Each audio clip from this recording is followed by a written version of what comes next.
नमस्कार दोस्तों, आज के हमारे इस वीडियो में हम आपके लिए निर्जला एकादशी की कहानी लेकर आए हैं। एक समय की बात है, एक जाट था। उसकी नई नई शादी हुई थी। शादी के बाद वह पहली बार अपनी पत्नी को लेने अपने ससुराल जा रहा था। वह अच्छे से नए वस्त्र पहनकर तैयार होकर ससुराल के लिए रवाना होता है। रास्ते में उसने देखा एक तालाब में एक गाय पानी पीने उतरती है। जेठ का महीना था। वह गाय अपनी प्यास तो बुझा लेती है, लेकिन तालाब से बाहर नहीं आ पाती।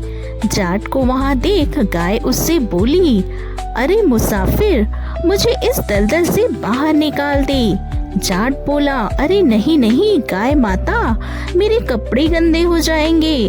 मैं पहली बार अपनी पत्नी को लेने ससुराल जा रहा हूँ। गाय बोली, मूर्ख, आज निर्जला 11 है, तुझे पुण्य फल मिलेगा। मैं तुझे वरदान दूंगी, तेरी 7 पीढ़ियां तर जाएंगी। लेकिन जाट नहीं माना। नाराज होकर गाय बोली, अगर तू मुझे नहीं निकालेगा तो मैं तुझे श्राप दे दूंगी। जा, तू अब से 8 पहर बाद गधा बन जाएगा। वह जाट डर गया और अब गाय से माफी मांगने लगा, लेकिन तब तक गाय तालाब में पूरी तरह डूब गई थी।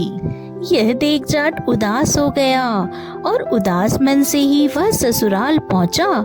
जमाई को देखकर ससुराल में सभी बहुत खुश हुए, लेकिन जाते ही उसने रट पकड़ ली, मेरी पत्नी को विदा कर दो, हमें जाना है, हमें अभी जाना है। सभी ने मिन्नतें करी, जमाई जी एक दिन तो रुक जाओ, लेकिन वह नहीं माना। तब उसकी पत्नी बोली, जब सब इतना कह रहे हैं तो आप रुक क्यों नहीं जाते? तब जाट ने उसे श्राप की सारी बात बता दी। तब उसकी पत्नी तुरंत उसके साथ वापस घर की ओर चल दी। 8 पहर बीतने के बाद जाट गधा बन जाता है और उसकी पत्नी उसे घर में लेकर बैठी रही। इस तरह कई दिन बीत गए। जब घर में अन्न धन कुछ भी नहीं बचा, तब जाट अपनी पत्नी से बोला, तुम मुझे लेकर मजदूरी करने चलो।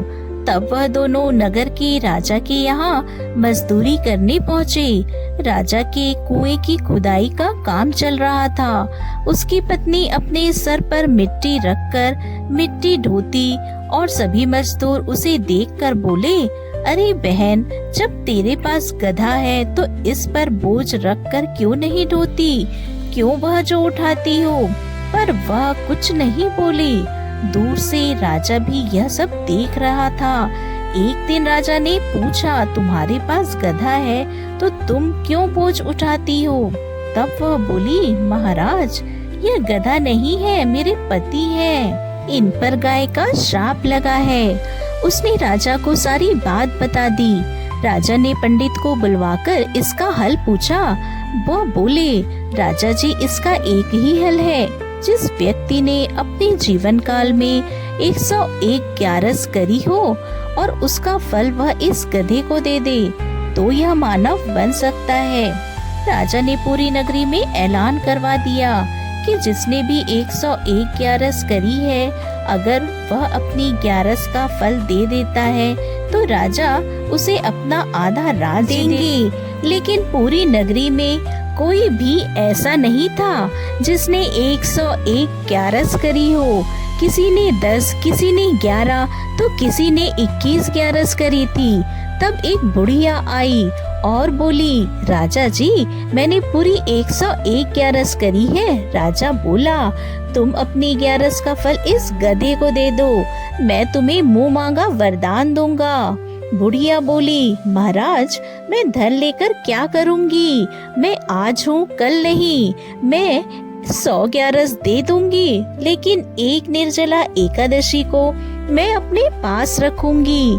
इसी एक निर्जला एकादशी के फल से मुझे मोक्ष की प्राप्ति होगी, मुझे श्री हरि विष्णु की प्राप्ति होगी। ऐसा कहकर उस बुढ़िया ने अपनी 100 ग्यारस का फल उस गधे को दे दिया और वह वापस इंसान बन गया। लेकिन 1 ग्यारस की कमी से उसका पूरा शरीर इंसान का हो गया, लेकिन गधे की पूंछ उसके शरीर से नहीं हटी। तो दोस्तों, कैसी लगी आपको आज की हमारी यह कहानी? हमें कमेंट बॉक्स में लिखकर जरूर बताइएगा और साथ ही हमारे चैनल को सब्सक्राइब करना ना भूलें। जय श्री हरि विष्णु।